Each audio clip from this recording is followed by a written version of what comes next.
출근길 뉴스를 종합해드립니다. 깊이 있는 뉴스 YTN FM 출발 새 아침. 신율의 출발 새 아침 3부 순서 시작합니다. 오늘도 찜통더위가 계속된다고 하죠. 이럴 때는 수분 섭취가 중요하다고 하는데, 그리고 되도록 식사 즉 광선을 피해야 한다고 합니다. 그런데 이 밖에서 일해야 하는 분들에게 이런 주의사항 지키는 거 쉽지 않겠죠.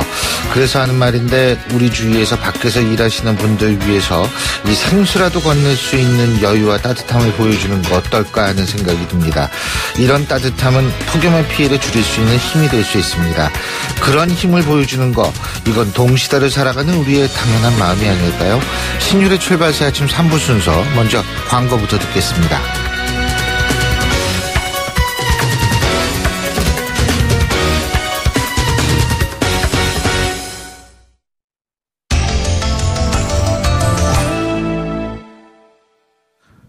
지난 3월에 발생했던 인천 초등생 살인 사건, 주범과 공범 모두 10대로 밝혀져 충격을 줬었죠. 요즘 청소년 범죄 점점 흉폭해지고 있어서 이 소년법을 강화해야 한다는 목소리가 높아지고 있는데요. 여기에 대한 찬반 논란 역시 뜨겁죠. 어제는 저희가 소년법 강화를 찬성하는 입장 들어봤는데요. 오늘은 소년법 강화 반대 입장 들어보겠습니다. 경기대학교 범죄심리학과 이수정 교수 전화 연결하겠습니다. 교수님 안녕하십니까? 네, 안녕하십니까? 예. 이 소년법 강화, 이거 반대하는 이유부터 좀 말씀해 주시죠. 그러니까 소년법에 예를 들자면 형사처분 연령을 낮춘다거나 지금 촉법소년의 연령을 낮춘다는 그 총체적인 소년법을 모두 개정하는 안에는 전 반대이고요. 예. 그런 연유에는 지금 이 청소년 또는 이제 아동기 후기의 아이들이 갖는 여러 가지 발달적 특성을 무시하기가 어렵다. 만약에 아동이나 청소년이 성인처럼 합리적 사고를 하고 책임을 질 수 있는 능력이 있다면 애당초에 소년법이 필요가 없었겠죠. 그런데 여전히 발달의 특성은 그대로 미숙한 채 남아있는데 소년법의 체제만을 최근에 몇 건 센세이셔널한 사건의 발생과 연관해서 모두 엄격하게 처벌 위주로 가는 것에는 저는 반대합니다. 형벌 강화는요? 형벌을 강화한다는 것의 의미가 무엇인지가 사실 중요한데요. 예. 저는 교육적인 처분은 강화해야 한다고 생각합니다. 그런데 성인 범죄자들처럼 아주 엄중시설에서 격리 수용을 해서 다양한 종류의 생활을 제약하는 그런 이제 처분은 사실은 소년들에게 해가지고 나머지 인생까지 망쳐놓는 결과를 초래할 수도 있다, 이렇게 생각하는 입장입니다. 여기서 교육적 처벌이라고 하는 그런 건 어떤 거를 말씀하시는 거예요? 지금 소년원에서 하는 처벌을 생각하시면 되는데요. 예. 소년원은 교도소가 아닙니다. 소년원의 시스템은 지금 학교로 되어 있고요. 예. 열심히 이제 학업에 정진하면 얼마든지 대학을 진학할 수 있을 정도로 다양한 것들을 지원을 해주고 있고요. 직업훈련도 할 수가 있어가지고 환경이 굉장히 열악한 아이들은 경제적으로 독립하는 게 재범 억제에 굉장히 도움이 되거든요.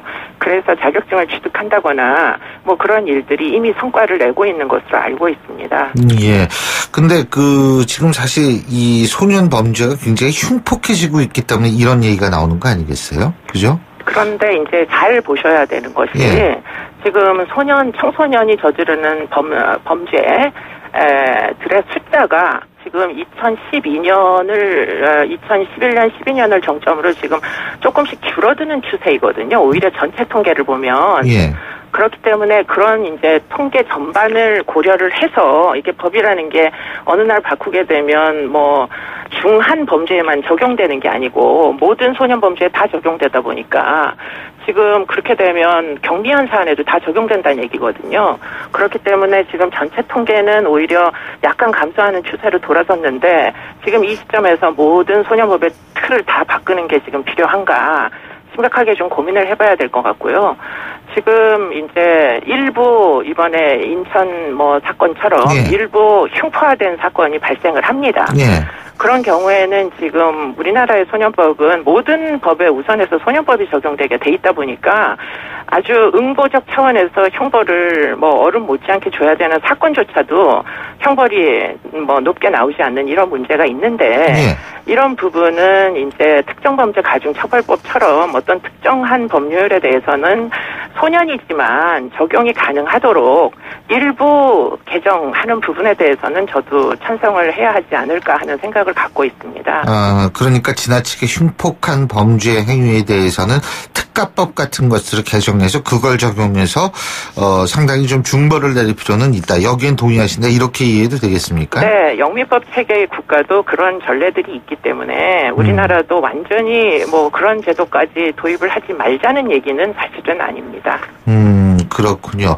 지금 그 인천 말씀하셨는데 인천 초등학생 살인 사건의 공범 변호인이 미성년자 신문이 유지되는 12월 전까지 재판이 종결돼야 된다. 이 발언을 해서 지금 논란이 되고 있거든요. 그렇습니다. 예. 그러니까 이런 것들도 특가법을 개정해서 적용하게 되면은 상당 부분 좀 없앨 수 있다. 이렇게 보시는 거죠? 그렇습니다. 아무런 문제가 안 되는 거죠. 더군다나 그 변호사의 발언은 매우 부적절했다. 전 개인적으로 그렇게 생각을 하는데요. 예, 뭐 지금 어차피 재판의 증거들은 필요한 만큼 제출이 돼야 되는 거고, 그러다 보면 뭐 선고 기일이 늦어질 수도 있는 거고, 그거를 변호사가 법정에다가 요구할 수 있는 사안이 저는 아니라고 생각을 하는데요. 매우 부적절한 발언을 함으로 해가지고 지금 소년법 모든 소년들에게 응보주의적 처벌을 해야 한다는 방식으로 논의가 전개되도록 한 책임이 사실은 그 발언에 있다고 저는 개인적으로 생각을 하거든요. 그렇기 때문에 이런 종류의 이제 그 부적절한 주장은 사실은 애시당초에 나오지 말았어야 되는데 파급 효과를 생각하지 않고 그렇게 피고인의 입장만 두둔하게 이렇게 이제 주장한 변호인의 입장을 저는 이해를 잘 못하겠습니다. 제가 간단하게 그 인천 초등학생 살인범의 지금 그 상태가 어떤 상태라고 보십니까? 지금 정서적으로 굉장히 불안한 상태인 것 같고요. 어저께도 재판이 있었는데 울기도 하고 소리를 지르기도 하고 법정에서 아주 여러 가지로 난동에 가까운 행동을 한 것으로 보입니다. 어떻게 보면 그것 자체가 정서적으로 안정적이지 않다라는 걸 보여주는 반증이기도 한데 지금 워낙이 죄질이 변명이 불가능한 그런 이제 상황이다 보니 지금 전문가들까지도 전부 다 이제 성격장애, 비분 성격장애다 이렇게 이제 주장들을 하는 그 것으로 봐서 엄중한 처벌을 면하기는 어려울 것으로 보입니다. 지금 엄중한 처벌이 유기징역 15년인가요? 소년법에 따르면 15년이고요. 특별법이 적용되면 20년까지 밖에는 주지 못하는 그런 상황인 것으로 알고 있습니다. 그러면은 특가법을 강화하게 된다라면 이런 종류의 범죄에 대해서는 예를 들면 종신형도 가능하게 한다 이런 말씀이신가요? 가중처벌법이라는 게 있는데 거기 보면 미성년자 약취 유인해서 지금 결국 살해한 거잖아요. 그렇게 되는 경우에는 사형도 선고할 수 있도록 돼 있거든요. 그렇기 때문에 어른처럼 엄중하게 처벌을 하려면 얼마든지 처벌할 수 있는 대안이 있기 때문에 그러려면 소년법을 일부 개정을 해야 되는 것은 현실입니다.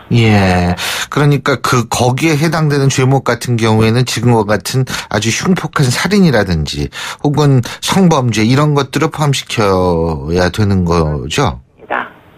그럴 수 있겠습니다. 잘 알겠습니다. 오늘 말씀 여기까지 듣겠습니다. 고맙습니다. 감사합니다. 지금까지 경기대학교 법리학과 이수정 교수였습니다. YTN 라디오 신율의 출발 새아침. 지난 2015년이었었죠. 관세청이 면세점 선정 과정 중에 특정 기업체에게 유리하도록 두 차례나 점수를 조작했다는 사실 감사원을 통해서 밝혀졌는데요. 작년에 박근혜 전 대통령의 지시로 신규 면세점 사업권이 추가로 발급됐다는 사실까지 드러나서 이른바 면세점 게이트라는 말까지 나오고 있습니다. 그야말로 면세점 업계가 패닉에 빠진 상황인데요. 과연 어떻게 돼 있는지 전문가와 함께 자세한 얘기 나눠보겠습니다. 중앙대학교 경제학과 이정희 교수 전화 연결하겠습니다. 교수님 안녕하십니까? 네, 안녕하세요. 이게 어떻게 조작했다는 얘기예요? 면세점 성적 점수를. 네, 점수가 이미 결정된 점수를 이제 뒤바꾼 게 아니고 이 평가 항목 기준을 몰래 바꿨다는 겁니다. 그러니까 평가 항목 기준을 바꾸게 그러면은 특정 업체들에서 유리하게 불리하게 이게 조작할 수가 있다는 거죠. 그러니까 예를 들어서 어떤 특정한 업체를 유리하게 해주려고 그러면은 평가 항목 유리한 어떤 측면에서 그 기준 점수를 높이면 될 것이고요. 또 떨어뜨리려면은 또 그 좀 떨어뜨릴 수 있는 그 업체가 불리하도록 예. 점수 어떤 비중을 높이고 내리고 이런 방법들이 이제 점수에 크게 바로 영향을 주는 것입니다. 그걸 누가 만들어요? 그건 관세청에서 만들고 있습니다. 그 외부 무슨 심사위원단 이런 게 없나 보죠? 네, 그 심사위원단은 이제 그 평가 기준에 따라서 점수를 부여하게 되겠죠. 그러니까 기준은 관세청이 만들고. 그렇습니다. 그 이제 내부 기준이라서 이제 그게 평가 항목 기준에 대한 그동안 말이 많았습니다. 이게 네. 내부 기준이라서 공개하기 어렵다. 그래서 뭐 학생들이 이제 이런 이야기가 많았죠. 시험을 보는데 이게 도대체 배점 기준 여러 가지 평가 기준도 내가 정확하게 모르는 상태에서 시험을 보게 할 수가 있겠느냐 이런 뭐 불만이 있을 수가 있는 것이죠. 예. 검찰이 어제부터 이제 본격적으로 수사에 착수했기 때문에 아직 결과는 나오지 않았지만 이 점수 조작이 가능했다는 거, 이거는 면세점 선정 과정상 허점이 있었다는 거다. 이렇게 봐도 됩니까? 네, 그렇습니다. 사실 이제 면세점은 그동안에 국민적인 관심사 중에 하나였습니다. 그래서 이게 뭐 황금알을 낳는 거위다 이렇게 하면서 너도나도 특히 대기업들이 경쟁적으로 이 시장에 뛰어들었고요. 이런 상황에서 늘 언론의 주목도 받았던 건데 이런 것들이 그동안에 이렇게 좀 투명성에 문제가 있었고 또 이 공정성에 이런 문제가 있었다는 것은 참 국민들이 볼 때는 참 납득하기가 어려운 것입니다. 근데 이제 해당 업체 측 같은 경우에는 뭐 관세청 심사 기준에 사업자가 개입할 수 없기 때문에 모르는 일이다. 이런 입장을 내놨는데 뭐 억울하다 이런 입장을 내놓은 것도 있고요. 네. 이럴 수 있다고 보십니까? 네, 뭐 이거는 지금 아마 이제 검찰이 이제 수사가 들어가기 때문에 나중에 이제 뭐 두고 봐야 되겠지만 만약에 업체가 이거는 뭐 관여하지 않고 이거는 정부에서도 관세청에서 이렇게 결정해서 한 일인 건지 이것이 어떤 불법적인 어떤 뭐 로비에 의한 건지는 아마 추후에 밝혀지지 않을까 생각됩니다.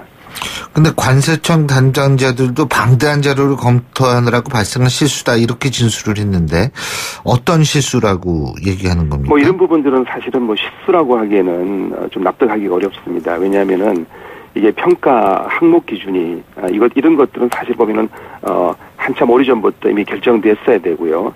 이런 기준을 정하는 과정에서는 전문가들이라든가 여러 가지 상황을 고려해서 이런 것들이 만들어질 것이고 그렇게 돼야 되는 건데 뭐 이런 부분들이 뭐 뒤바뀌고 이렇게 한다는 부분들이 뭐 실수라고 볼 수는 아마 없지 않는가 생각됩니다.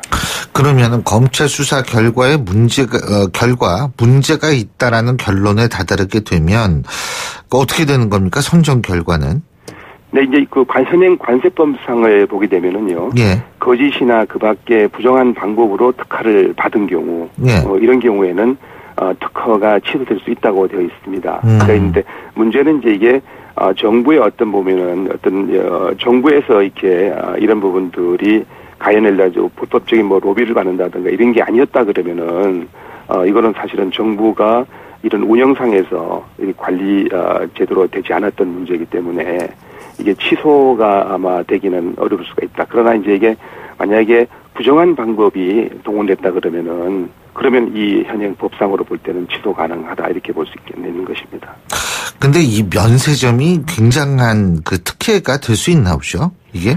네, 그동안 이제 면세점들은 아까 말씀드렸듯이 황금알을 낳는 거위다 이렇게 해서 그것도 대기업들이 우리나라에서 유수한 이런 내노라는 대기업들이 서로 경쟁적으로 뛰어들었던 것이죠. 예. 그러다 보니까 이게 경쟁이 심화되다 보니까 이게 또 평가 또 선정에 대해서 그동안 말도 많았고 또 어떤 업체는 떨어지고 어떤 업체는 또 선정이 되고 이런 과정에서 만약에 경쟁이 별로 없었다 그러면은 뭐 이렇게 이런 일이 아마 별로 나타나지 않았겠지만은 일종의 보면은 하나의 뭐 이권을 준다 특혜를 준다 하기 때문에 정부가 하나의 보면은 이 이권 특혜를 주는 거를 이것을 그냥 공정하게 하는 게 아니고 만약에 어떤 뭐 정부가 뭐 어떤 것들을 뭐 원해서 뭐를 뭐 특별한 기업들한테 뭐 그 대가 조청을 요구한다든가 이런 문제가 좀 발생 지금 현재 될 소지가 있었다는 이런 것 때문에 지금 뭐 재판도 받고 이런 문제가 있는데요.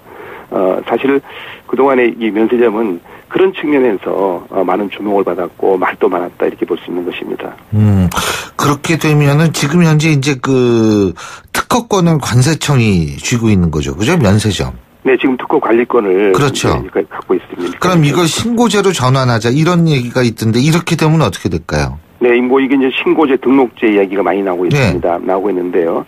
그럼 난립하게 되나요? 이게 네, 또? 근데 이제 저는 뭐 이 등록제를 할 경우에 이걸 등록 요건을 아주 강화를 시켜놓으면 됩니다. 그러니까 등록을 아무나 할 수 있는 것이 아니라 예를 들면은 여기 지금 뭐 그 평가 항목에도 기준에도 이제 일부 들어가 있겠지만은 어떤 기업들이 예를 들면은 경영상의 문제를 또 보이고 있다든가 혹은 독과점이 너무 이제 좀 초래될 가능성이 있는 뭐 시장 지배적인 문제라든가 그다음에 이제 이런 것들을 거기에 등록 요건에다가 잘 갖추어 놓게 되면은 아무나 들어올 수는 없는 것이고요.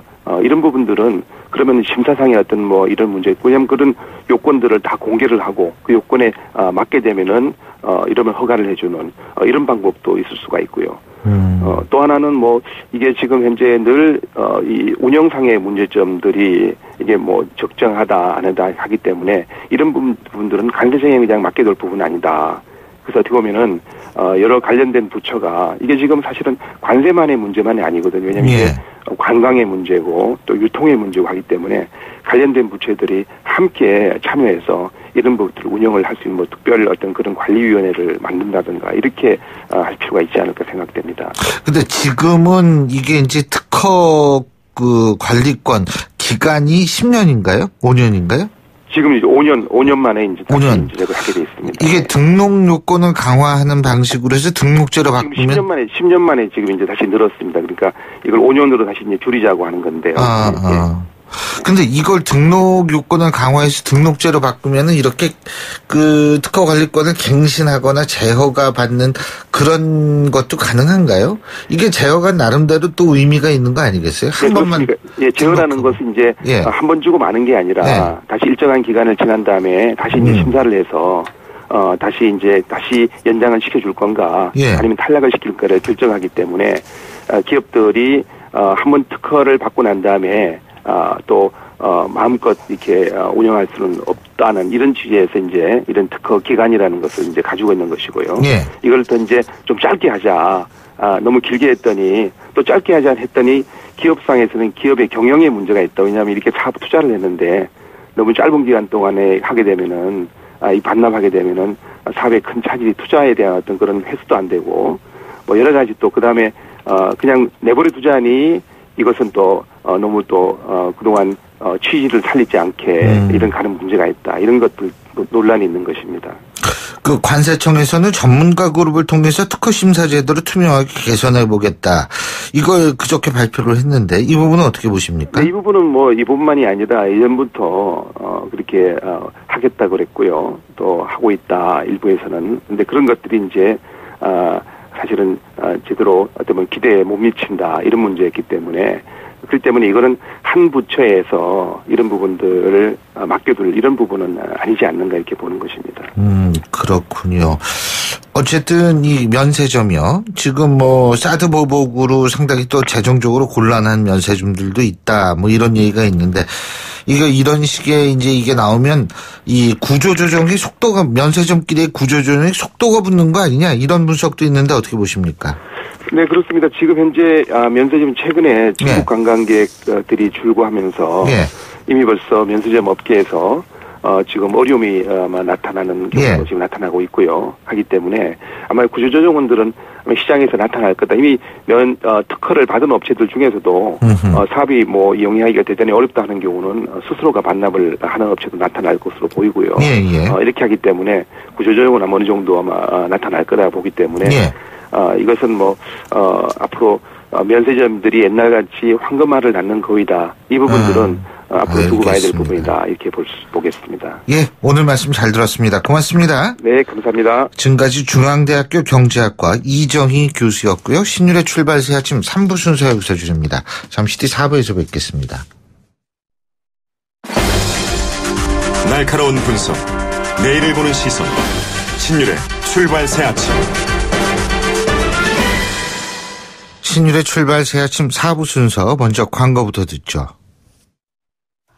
YTN 라디오 신율의 출발 새 아침.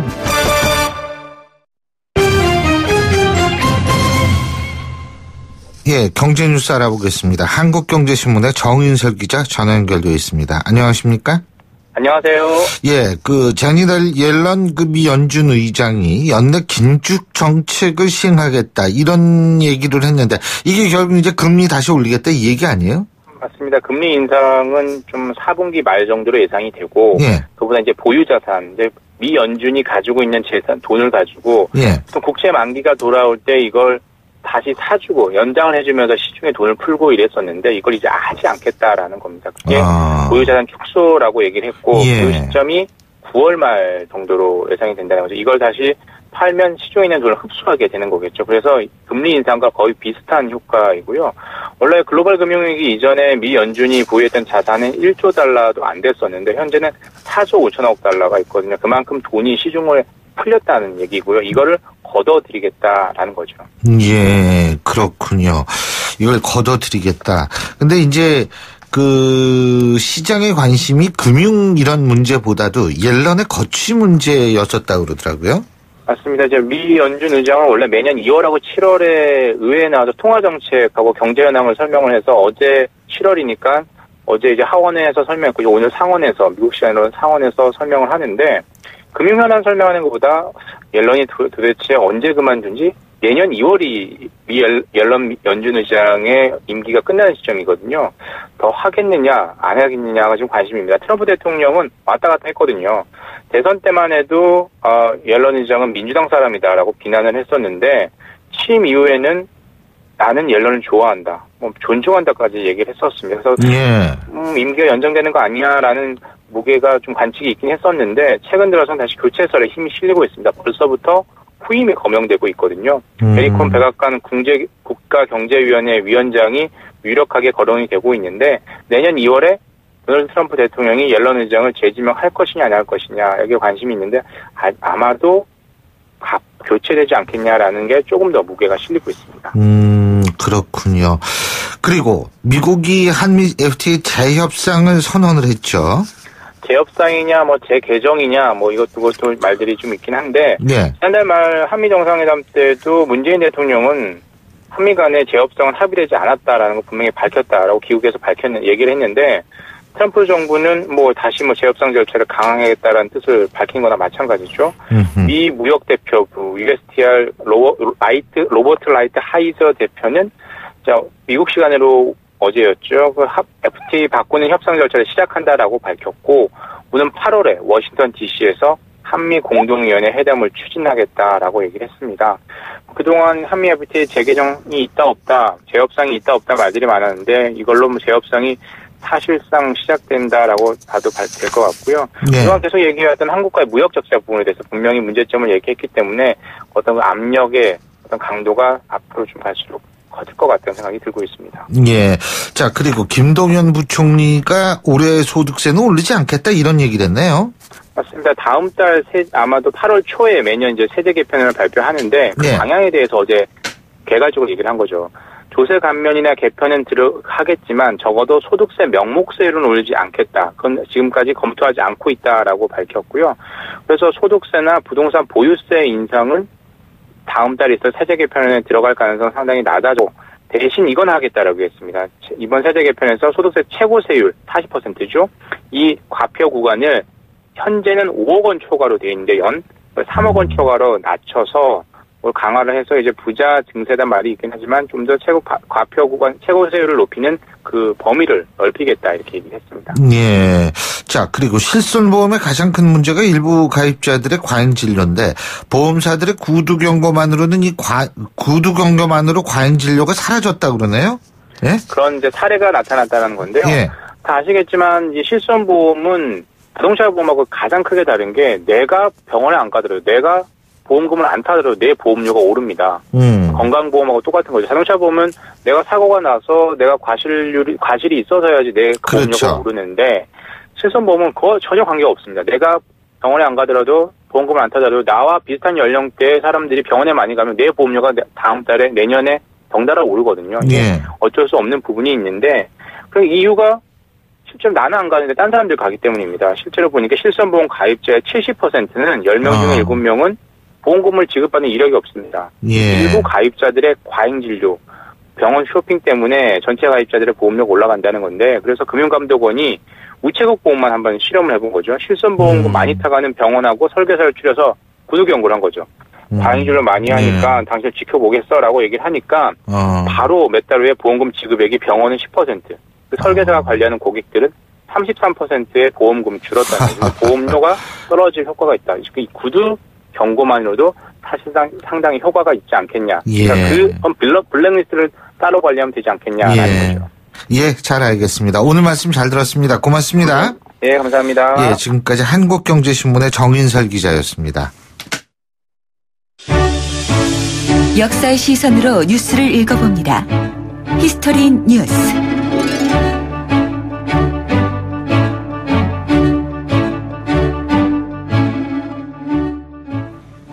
예, 어제 안철수 전 국민의당 대표가 문준용 씨 의혹 제보 조작과 관련해서 기자회견을 열고 직접 사과했죠.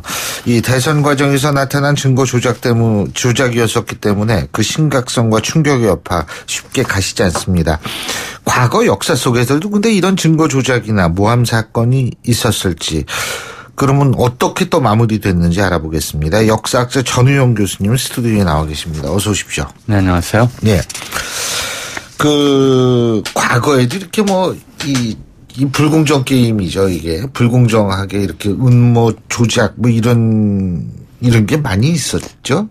당연하죠. 당연하죠, 예. 조작이라는 말이 사실 창작하고 다른 말이 아니죠. 한자 뜻대로는요. 그러니까 인간의 뉘앙스는 엄청 다르죠. 그렇죠. 인간의 본성에 관한 것이고요. 그래서 특별하게 이제 남을 해칠 의도 없이 만드는 건 창작이고요. 남을 구체적으로 어떻게 해치겠다고 생각해서 또는 자기 의도대로 움직이게 하기 위해서 없는 사실을 만들어내는 것들을 조작이라고 하는데 여러 방식으로 조작이 이루어졌죠. 아마 글쎄요, 우리 역사상 최초의 조작 사건은 우리 잘 아는 청취자분들 잘 아시는 그 백제 무왕과 관련된 서동요가 아닐까 싶어요. 선화공주가 밤마다 서동을 만난다고 모함을 해서는 끝내 선화공주와 결혼에 성공했다고 하는 그런 설화가 전해오잖아요. 예. 이제 그런 방식이죠. 이 없지 않은 사실들을 만들어내고 날조해서 어떤 이미지를 갖게 만들고 그에 따라서 자기가 원하는 방향으로 움직이게 하는 그런 방식이기 때문에 정치적으로는 워낙 빈번하게 이용이 되어서 그리고 이건 또 사실은 이제 창작이 그렇듯이 진위를 판단하기 어려운 부분들이 많기 때문에 성공률이 굉장히 높은 정치적 술수였다고 보는 것이 옳을 것 같습니다. 워낙 많았다. 예를 들면 뭐가 있을까요? 많이 기억하시는 것들이 있을 거예요. 그러니까 남이섬과 관련한 이제 주인공이죠. 남이 장군 같은 경우에는 이제 유자광이 모함을 할 때 이 사람이 쓴 시가 백두산석 마도진, 두만강범, 남아 20, 미 평국이면 후세수층 대장불이요. 이런 시를 썼다잖아요. 다 외우시네. 근데 이제 유자광이 남자가 20살이 되어서 나라를 평정하지 못하면 미 평국이라는 글자를 미 득국, 나라를 얻지 못하면으로 이제 한 글자만 날조를 해서 역심을 품었다. 이렇게 해서 모함을 해서 죽음으로 이르게 만들었다고 하는 건 굉장히 유명한 일이죠. 그 다음에 중종 때 사림의 이제 대표 주자였었고 시대의 이제 총화였다고 할 수 있겠죠. 길이나 했던 조광조가 워낙 잘 나가니까 모함하기 위해서 나뭇잎에다가 꿀을 묻힌 붓으로 주초위왕, 주초를 합치면 조자가 되고요. 그러니까 조씨가 왕이 될 것이다라는 첨언을 새겨서 벌레가 갉아먹게 하고 이게 천명이 드러난 것이다. 빨리 처리하라라고 중종을 부추겨서 조광조를 죽음으로 몰아갔던 사건. 이런 것들이 역사상에 기록되어 있는 대표적인 조작 모함 사건이다 이렇게 볼 수 있을 것 같습니다. 근데 그런 조작 모함 사건의 당사자들이 나중에 명예회복이 됐나요? 그러니까 이게 명예회복이 된 사람들은 이제 됐죠. 된 사람들은 괜찮은데 괜찮은 건 아니죠. 일단 목숨을 잃었으니까요. 예. 후손들이 이제 억울한 조상의 원한을 좀 풀 수 있었다는 정도의 위로는 됐겠죠. 근데 그러니까 워낙 이제 알 수가 없다고 하는 것이 성공률이 높았다고 하는 것이 어떤 것들은 이렇게 이제 나중에라도 진상이 밝혀져서 모함이 풀리고 억울함이 풀리고 이렇게 해결이 됩니다만은 또 많은 경우에는 모함이 밝혀지질 않고 사실처럼 이제 확정이 되는 경우들도 있었을 것 같아요. 뭐 있었을 것 같다기보다는 분명히 있었을 겁니다. 예. 그러니까 조선 후기, 중후기 이후로는 뭐 조선 전기도 마찬가지지만 대군이나 군 이런 이제 왕의 형제들이죠. 형제들이 되게 그냥 놀기만 해요. 워낙 모함이 주변에 모함이 들끓기 때문이거든요. 그러니까 이제 안평대구처럼 아예 그렇죠. 미친 척도 하고. 뭐 이제 시나 쓰고 검은 고나 읊고 사냥이나 다니고 뭐 이런 정도로 이제 그 대원군이 이제 파라코처럼 놀아서 저 별명이 파라코였잖아요. 왕족이기 때문에. 그게 이제 모함이 들어와서였거든요. 뭔가 조금 이제 정치적으로 발언을 한다든가 정치 뜻을 준 것처럼 행동을 하면 당장 이제 역심을 품었다고 모함이 들어가게 되고 그런 모함에 대해서는 사실 변명하기가 굉장히 쉽지 않아요. 상대방이 증거를 조작 날조해서 가지고 있는데 조작 날조했다는 것을 밝힐 만한 기술이 요즘처럼 발달해 있지는 않잖아요. 그러니까 뭐 편지 한 장 써가지고 비슷한 필적 고용해가지고 필적 가진 사람 고용해가지고 편지 한 장 써가지고 저 사람이 쓴 편지다 이렇게 몰아가면 변명을 할 수도 없고. 그러니까 모함당한 사람들의 억울함에 대한 이야기들은 뭐 동서양을 막론하고 무수히 많죠. 근데 그게 이제 그 우리나라 역사에서 실패한 그 실패가 드러난 이게 조작이다. 이 당대에 이렇게 드러난 케이스도 있나요? 있긴 있었을 거예요. 제가 정확히 기억은 안 나는데, 뭐 이제 영모 같은 경우에는 고변, 무고 이런 사실들도 좀 여러 차례 나오고 있기 때문에, 무고 같은 경우는 뭐 여러 차례 드러나서 이제 심판을 받긴 하죠. 그런데 이제 항상 그런 게 있어요. 그러니까 이것도 잘 조작을 해야 되는데, 민심이 또는 이제 왕심이죠. 주권자의 마음이 그 사람에 대한 신뢰가 돈독하면 모함이라고 하는 걸 금방 알아봐요.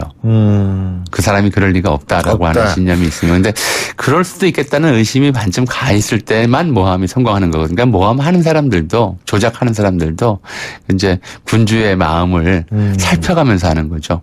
이쯤 되면은 군주가 좀 염증을 예컨대 조광조 사건 같은 경우에도 조광조의 지나친 개혁 정치 또 이제 군주에게 도학자가 되라고 하는 이제 좀 결벽 성까지 요구하는 지경에 대해서 임금이 다소 이제 피로감을 느끼고 있다는 사실을 눈치를 채고 그때 가서야 조작을 하는 거거든요. 그러니까 이제 조작의 타이밍이라고 하는 것이 현재는 중요했기 때문에 이제 신임받는 사람을 함부로 조작하기 모함하기는 좀 어려웠었죠.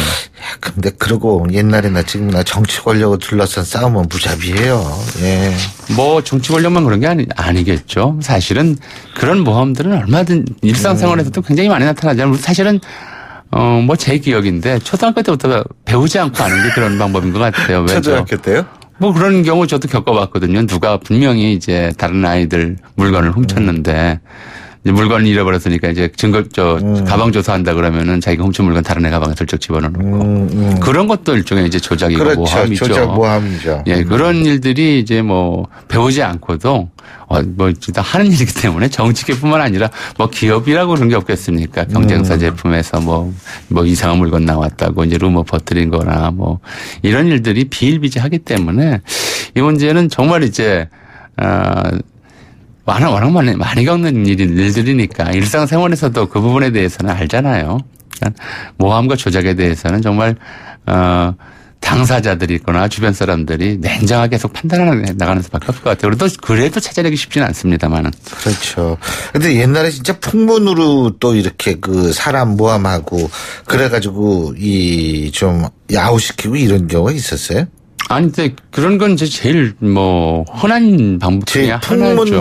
일단 풍문을 만드는 거예요. 예. 서동요처럼. 그렇죠. 풍문을 만들어 놓고 그래서 유명한 당장 수호지라는 중국 소설에도 나오잖아요. 송강 잡아넣기 위해서 송강이 난리를 일으킨다라고 하는 노래를 만들어서 먼저 아이들에게 부르게 하고 그다음에 고변하고 이런 일들이 나오듯이 먼저 일단 모함하는 사람들은 증거자를 하나 만들고 또 하나는 그와 관련된 세간의 풍문을 조작하고 그래서 여론 조작과 증거 조작을 병행해서 모함을 하면 성공률이 훨씬 더 높아지는 거죠. 그러니까 조선시대도 그런 게 굉장히 많았어요. 어떤 관리가 탐욕스럽다 또는 어떤 관리가 무슨 근친상간을 했다 어떤 관리가 음악하다 등등의 소문을 먼저 내고 그리고 나서 탄핵하고 이런 일들이 비일비재했고요.